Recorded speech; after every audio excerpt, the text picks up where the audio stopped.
గురుగారు మరో ఉత్తరం చూద్దామండి. ఈ ఉత్తరాన్ని సత్యనారాయణ గారు పిఠాపురం నుంచి రాస్తున్నారు.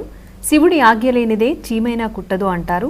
మరి కలియుగంలో జరుగుతున్న హత్యలు దోపిడీలు ఎవరి ఆజ్ఞతో జరుగుతున్నాయి అంటారు, తెలియచేస్తారా అని అడుగుతున్నారు. శివాజ్ఞ ఉంటేనే చీమ కుడుతుంది, కానీ ఆ శివుడు ఎప్పుడు ఆజ్ఞిస్తాడో తెలుసునా? శివుడు ఈ జనాలను సృష్టించిన తర్వాత, నాయనలారా మీకు కర్మకాండ అనేది ఒకటి ఏర్పాటు చేశాను, ఈ పనులకి తగిన ఫలితం ఇస్తాను అని చెప్పాడు ఆయన. అంటే ఏ పని చేస్తే ఏ ఫలితం ఇస్తాడో చెప్పాడు ఆయన. పరుసని పలుకులం పరుల పలుకుట, ఎవరినైనా కఠోరంగా మాట్లాడితే నీకు ఇంట్లో భార్య వల్ల పోరు వస్తుంది అని చెప్పాడు.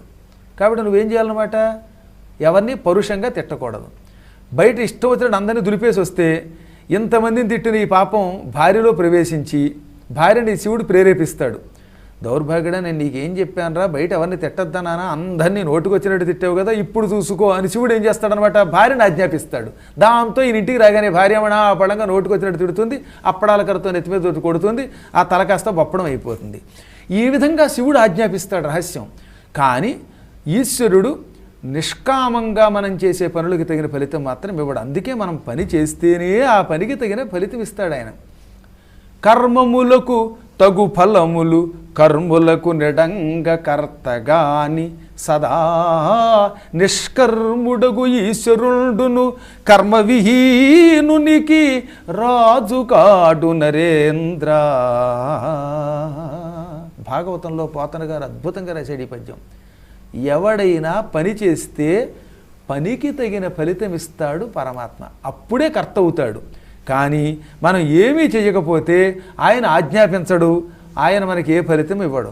కాబట్టి ఇవాళ మనం ధనం సంపాదించిన, దారిద్ర్యం పొందిన, కీర్తి పొందిన, అపకీర్తి పొందిన, పొగడ్తలకి గురైన, తెగడ్తలకి గురైన, సుఖమైన దుఃఖమైన, ఇవన్నీ మనం చేసుకున్న కర్మముల ఫలితమే. కర్మము అంటే పని, పనికి తగిన ఫలితం ఇస్తాడు. కానీ పని చెయ్యని వాడికి ఆయన కర్త కాడు. ఎందుకంటే ఈశ్వరుడు ఏ పని చేయకుండా నిష్కర్మగా ఉంటాడు, అనగా ఎవరితోటి రాగద్వేషాలు లేకుండా ఉంటాడు. కాబట్టి శివాజ్ఞ లేనిదే చీమ కొట్టదు, శివుడు ఆజ్ఞాపిస్తేనే మనందరికీ దెబ్బలు కానీ సుఖాలు కానీ వస్తున్నాయి. ఎప్పుడు ఆజ్ఞాపిస్తాడంటే మనం పనులు చేస్తేనే. కాబట్టి మీరు సత్కర్మాచరణ చేశారనుకోండి, అప్పుడు శివుడు సత్కర్మకి తగిన ఆజ్ఞ పక్క వాళ్ళకి ఇస్తాడు, అప్పుడు మనకి సుఖాలు వస్తాయి. ఉదాహరణకి ఎవరో అక్కర్లా, మనం ఇతరులను తిట్టాం, వాడు లాగి గో మీద కొట్టడంలా, ఆ తిట్టడం అనే పని చేయగానే శివుడు వాడిని కొట్టు అని ప్రేరేపిస్తాడనమాట. అది శివాజ్ఞ. అప్పుడు వాడు చేమలా కాదు, ఢామని చితక్ కొడతాడు. అంటే ఇప్పుడు శివుడు మిమ్మల్ని ఏమని ఆజ్ఞాపించాడు, వీడు నిన్ను పొగిడాడు కనుక దానికి ప్రతిగా ఆయన నువ్వు పొగుడు అంటున్నాడు. ఇవన్నీ మనం తెచ్చుకునేవే. కాబట్టి ఎప్పుడూ కూడా ఇతరుల ద్వారా ప్రశంసలు సన్మానాలు పొందడానికి మనం సక్రమమైన కర్మ చేయాలి. కర్మ వల్ల శివుడు ఆజ్ఞాపిస్తాడు. ఆజ్ఞాపిస్తే చీమ కొట్టదు, దోమ కొట్టదు.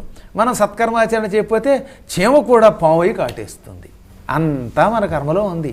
అంతా కర్మమయం, జగత్తంతా కూడా కర్మమయం.